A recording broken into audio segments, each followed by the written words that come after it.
Hello students, स्वागत है आपका अपने चैनल एमजीएम कैरियर इंस्टीट्यूट में। तो स्टूडेंट्स, आज हम 12th फिजिकल केमिस्ट्री का एक नया चैप्टर स्टार्ट करने वाले हैं, सॉलिड स्टेट। उससे पहले अगर आपने हमारे चैनल को सब्सक्राइब नहीं किया है तो जल्दी से सब्सक्राइब कर दें और बेल आइकन को प्रेस करना ना भूलें ताकि आपको हमारे डेली लाइव लेक्चर्स का नोटिफिकेशन सबसे पहले मिले। ओके स्टूडेंट्स, तो आइए हम बात करते हैं आज हमारे नए टॉपिक, नए चैप्टर सॉलिड स्टेट की। ठीक है, सॉलिड स्टेट। तो कोई भी सॉलिड को हम सॉलिड कब बोलेंगे तो उसके लिए कुछ जनरल प्रॉपर्टी होती है सॉलिड की, वो हमें पता होनी चाहिए। जैसे कि फर्स्ट पॉइंट है यहाँ पे, इनका size, shape and volume definite होता है। मतलब डेफिनाइट साइज, शेप और वॉल्यूम के होते हैं ये। इनकम्प्रेसिबल होते हैं, जिनको दबाया नहीं जा सकता, जिनको प्रेशराइज नहीं किया जा सकता। तीसरा पॉइंट है, इनके जो melting point and boiling point होते हैं वो जनरली हाई होते हैं। तो इन तीनों प्रॉपर्टीज़, जो भी प्रॉपर्टीज़ यहाँ पे हमें देखने को मिलती है वो सारी सॉलिड की हैं। ठीक है, सारी प्रॉपर्टीज़ क्या हैं, सॉलिड की हैं। तो उससे हमें पता चलता है कि जो कंपाउंड है वो सॉलिड फॉर्म में है। ठीक है, तो उसके बाद नेक्स्ट जो हमारा टॉपिक आता है वो आता है टाइप्स ऑफ सॉलिड। तो इस चैप्टर में हम दो तरह के सॉलिड्स के बारे में पढ़ते हैं, crystalline solid and amorphous solid. Crystalline solid and amorphous solid, इन दोनों सॉलिड्स के बीच में कुछ बेसिक डिफरेंस हैं जो हमें पता होने चाहिए, और मेनली हम इस चैप्टर में क्रिस्टलाइन सॉलिड को ही पढ़ते हैं। ठीक है, तो क्रिस्टलाइन सॉलिड और अमरफस सॉलिड में जो बेसिक डिफरेंस है वो है, फर्स्ट पॉइंट है क्रिस्टलाइन सॉलिड में कि इनका जो स्ट्रक्चर होता है वो वेल डिफाइंड होता है। वेल डिफाइंड स्ट्रक्चर होता है, इसका मतलब होता है कि इनकी जो ज्योमेट्री होती है, जो इनका आकार होता है वो ज्यामिति होती है, वो क्या होती है, फिक्स।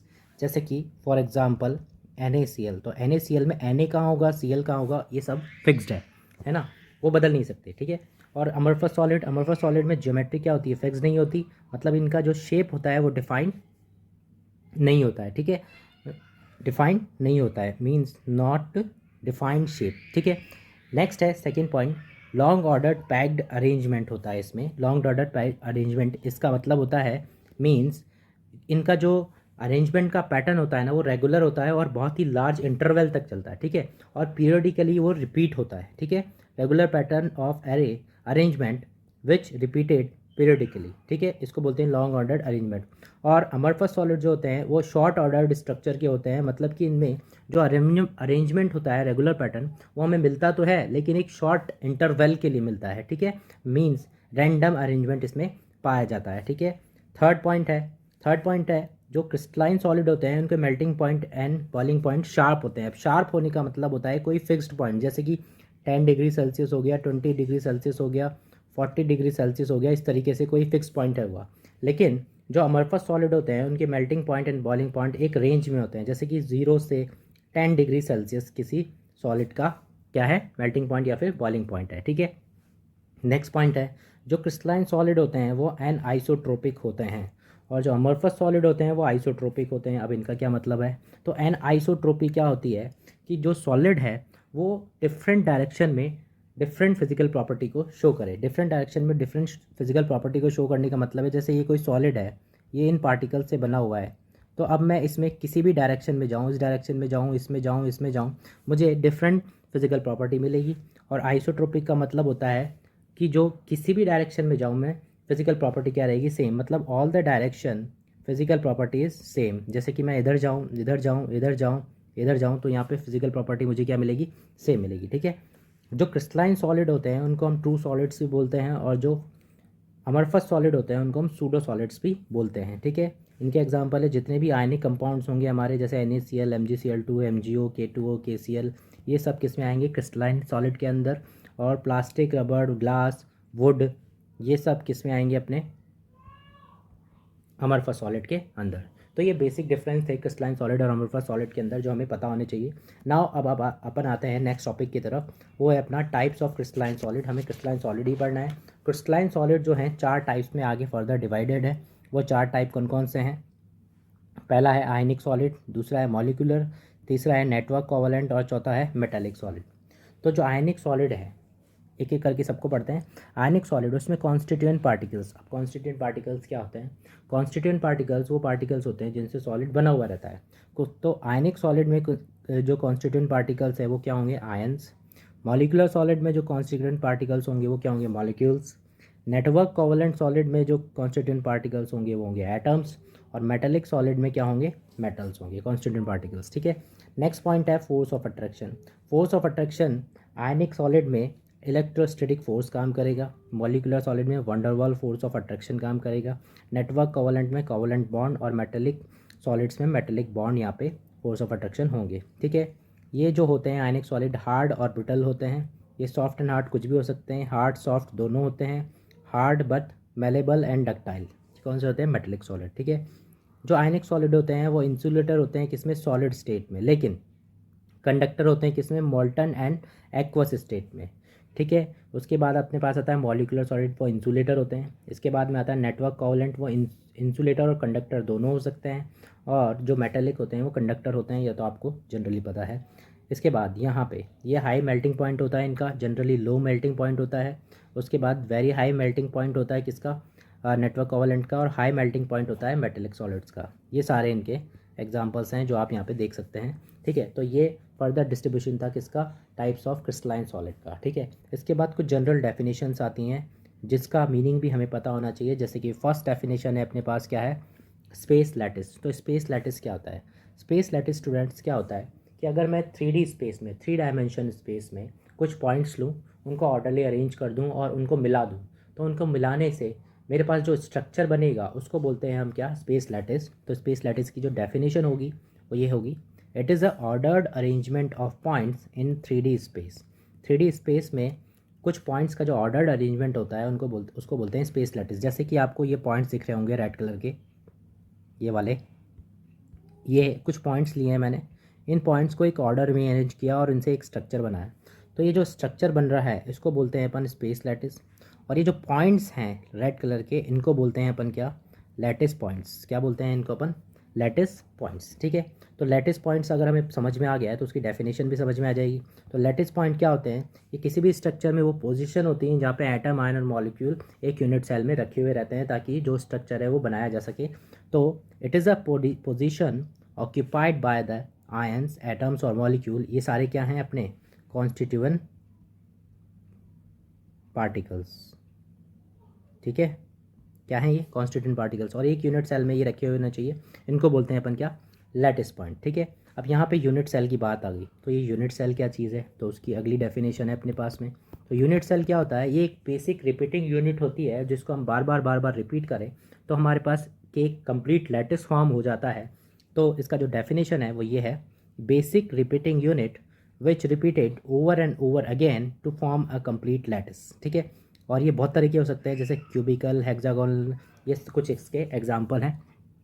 अब यूनिट सेल का अगर मेरे को मतलब समझना है तो हम देख सकते हैं कि जैसे सपोज़ कोई मकान बना रहा है, तो मकान बना रहा है तो उसमें क्या लगती है, ईंटें। अब ईंटों को ऐसे बार बार मैं रिपीट करूँगा तो क्या खड़ी कर देते हैं हम दीवारें, और दीवारों से ही घर बनता है। ठीक है। तो ईंट उस पूरे स्ट्रक्चर में क्या हो गई, यूनिट सेल हो गई। ईंट उस पूरे स्ट्रक्चर में क्या हो गई, यूनिट सेल। और उसको बार बार रिपीट किया तो एक स्ट्रक्चर बन गया, मुझे एक कंप्लीट लैटिस मिल गया जिसको हम बोल देंगे किसी का घर। ठीक है। तो ये होता है यूनिट सेल का मतलब। नेक्स्ट अपने पास है क्यूबिक यूनिट सेल। ठीक है। ये अपना टॉपिक है अगला, क्यूबिक यूनिट सेल। तो क्यूबिक यूनिट सेल में जो यूनिट सेल होती है वो कैरेक्टराइज्ड होती है दो चीज़ों से। यूनिट सेल होती है वो कैरेक्टराइज होती है किन से, दो चीज़ों से। कौन कौन सी हैं वो दो चीज़ें, फर्स्ट है एज लेंथ और दूसरा है इंटरफेशियल एंगल्स। तो एज लेंथ तो होगी ए कॉमा बी कॉमा सी, और इंटरफेशियल होंगे अल्फ़ा, बीटा एंड गामा। ये एंगल्स होंगे। अब ये क्या चीज़ें हैं, इसको समझने के लिए एक क्यूब लेते हैं हम। इस क्यूब में यहाँ पे आपको दिखाई दे रहा होगा ए, ये बी, और ये इधर दिखाई दे रहा होगा सी, और ये है interfacial angle alpha, beta and gamma. तो ए बी सी तो इसकी जो ये एजेस हैं इनकी लंबाई है। ठीक है। और जो अल्फ़ा, बीटा, गामा है, दो एक्सिस के बीच का एंगल है, या फिर मैं ऐसे बोल सकता हूँ दो फेसेस के बीच का एंगल है, उसको बोलते हैं इंटरफेशियल एंगल। ठीक है। अब सपोज़ मैं ये क्या करता हूँ, यहाँ पे ए ऐसा हो सकता है, ये अल्फ़ा, बीटा, गामा 90 डिग्री। अब मैं क्या करता हूँ, इनमें से किसी भी एक की वैल्यू बदल दूंगा इस तरीके से, तो इसका स्ट्रक्चर कुछ डिस्टर्ब हो जाएगा। तो जैसे जैसे मैं ये वैल्यूज़ बदलता जाऊँगा a b c and alpha, beta, gamma की, इसका स्ट्रक्चर अलग अलग मिलता जाएगा। और इन अलग अलग स्ट्रक्चर के बेसिस पे हमें एक 7 क्रिस्टल का सिस्टम मिलता है जिसके अंदर 14 लैटिस जनरेट होते हैं, जिनको हम बोलते हैं ब्रेवियस लैटिस सिस्टम। ठीक है, तो यहाँ पे लिखा हुआ है कि when a unit cell is changed then crystal system also change. और यूनिट सेल चेंज कब होगा?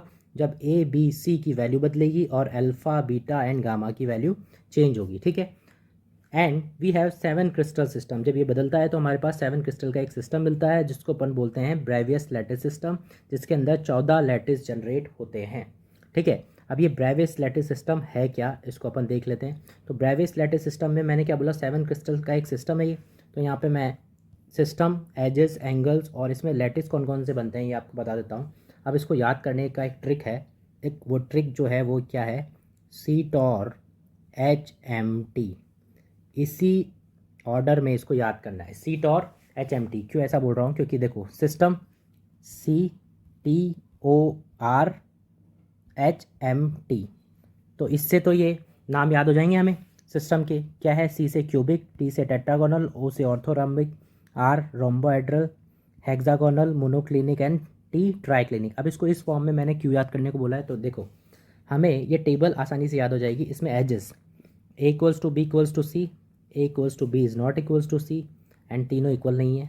फिर इन तीनों को एक बार रिपीट कर दो, तो A equals to B equals to C, A equals to B is not equals to C, and A not equals to B not equals to C। तो ये रिपीटेड है। और लास्ट में इस वाले को एक बार रिपीट कर दो, या फिर ऐसे भी कर सकते हो कि ट्राई क्लिनिक में ना तो एजेस बराबर होते हैं ना ही एंगल्स बराबर होते हैं, ऐसे याद कर सकते हो। ठीक है, इसमें देखो alpha beta gamma 90, alpha beta gamma 90, alpha beta gamma 90, तो ये तीनों यहाँ पे रिपीटेड है। उसके बाद अल्फ़ा बीटा गामा बराबर तो हैं लेकिन 90 के बराबर नहीं है।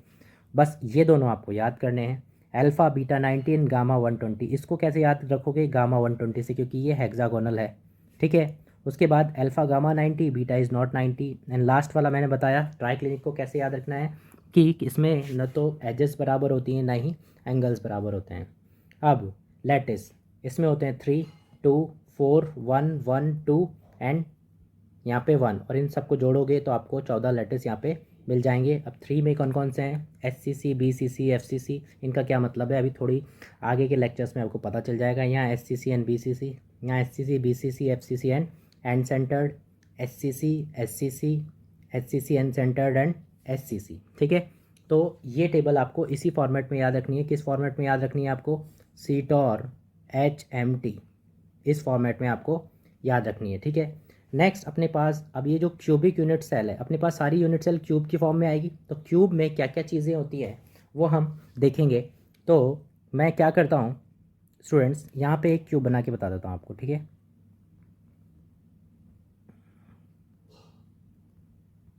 ये अपना क्यूब है। ठीक है, अब इसमें क्या क्या चीज़ें हैं? इसमें हैं कॉर्नर्स,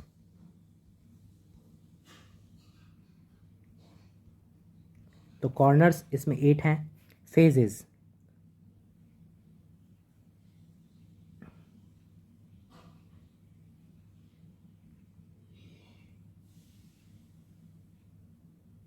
छः फेजेस हैं। एजेस 12 एजेस हैं, 1, 2, 3, 4, 5, 6, 7, 8, 9, 10, 11 एंड 12।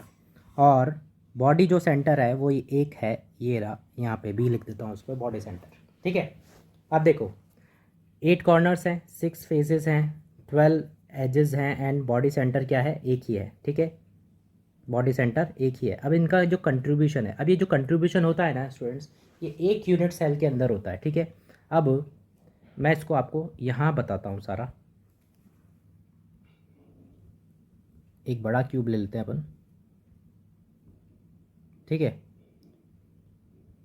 अब जो ये यूनिट सेल है ना, ये अपने आसपास ऐसे ही 7 और यूनिट सेल से मिलके बना होता है। तो उसको मैं आपको ड्रॉ करके दिखाता हूँ।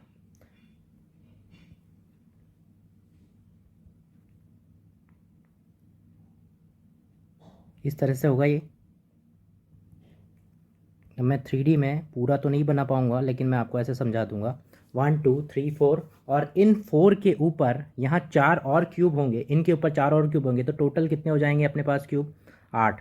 तो 8 में से एक पार्ट को हम पढ़ते रहते हैं, इसी को क्या बोलते हैं? यूनिट सेल, ठीक है, ये वाला यूनिट सेल। अब देखो इस यूनिट सेल में फर्स्ट पॉइंट क्या था, फर्स्ट पॉइंट था कॉर्नर और उसका कंट्रीब्यूशन कितना था 1/8। तो वो जो कंट्रीब्यूशन होता है वो एक यूनिट सेल के अंदर होता है, ठीक है, पूरे सिस्टम के एक यूनिट सेल के अंदर। तो यहाँ कॉर्नर है।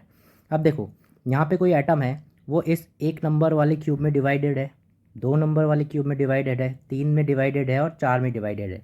और यही एटम इन 4 के ऊपर जो 4 क्यूब और रखे हुए हैं उसमें भी डिवाइडेड है। तो इसका इस वाले में कितना हिस्सा आ जाएगा 1/8। तो इस तरीके से कॉर्नर का जो कंट्रीब्यूशन होता है वो 1/8 होता है, ठीक है। दूसरा अपने पास होता है फेस सेंटर, ठीक है। दूसरा अपने पास क्या है, फेस सेंटर। तो फेस सेंटर अपने पास कितने हैं, 6 हैं। तो मैं इस फेस सेंटर को ले लेता हूँ। अब देखो ये जो फेस सेंटर है इसके अंदर जो एटम रखा होगा वो एटम इस 1 नंबर वाले में डिवाइडेड होगा और इस 2 नंबर वाले में डिवाइडेड होगा, इसके अलावा तो कहीं डिवाइड नहीं होगा। तो ये इसके अंदर कितना कंट्रीब्यूशन देगा, 1/2 पार्ट। तो यहाँ पे अपने पास जो 1/2 कंट्रीब्यूशन आता है वो किसके आ जाता है, फेस सेंटर का आ जाता है, ठीक है। उसके बाद अब मैं थोड़ा सा कलर चेंज कर देता हूँ, ठीक है। उसके बाद अपने पास आता है एज सेंटर। तो सपोज़ मैं यहाँ ले लेता हूँ कोई एटम, यहाँ है एज सेंटर। तो वो इस 1 नंबर वाले में डिवाइड होगा, 2 नंबर वाले में डिवाइड होगा, इसके अलावा जो 1 नंबर के ऊपर 5 नंबर वाला होगा उसमें डिवाइडेड होगा और जो 2 के ऊपर 6 नंबर वाला होगा उसमें डिवाइडेड होगा। तो ये जो फेज़ है ये किस किस में डिवाइड हो गया, 4 क्यूब में डिवाइड हो गया। तो एक में इसका कंट्रीब्यूशन कितना आ जाएगा 1/4। तो यहाँ पे 1/4 आ जाएगा किसका, एज सेंटर का कंट्रीब्यूशन, ठीक है। उसके बाद यहाँ बॉडी के सेंटर पे, यहाँ बॉडी के सेंटर पे अगर मैं कोई एटम रख दूँ तो वो तो पूरा का पूरा ही इस क्यूब के अंदर है। तो इस क्यूब के अंदर उसका कंट्रीब्यूशन कितना रहेगा, पूरा का पूरा 1। तो बॉडी सेंटर का जो कंट्रीब्यूशन एक क्यूब के अंदर रहता है वो पूरा का पूरा 1 रहता है। तो ये कंट्रीब्यूशन हमें याद रखने हैं क्योंकि इसी के बेसिस पर हम किसी भी सॉलिड का जो फॉर्मूला है वो निकाल पाते हैं, ठीक है। और इसके आगे का चैप्टर हम नेक्स्ट वीडियो में कंप्लीट करेंगे। आई होप आपको आज का लेक्चर समझ में आ गया होगा students. Okay students, thank you.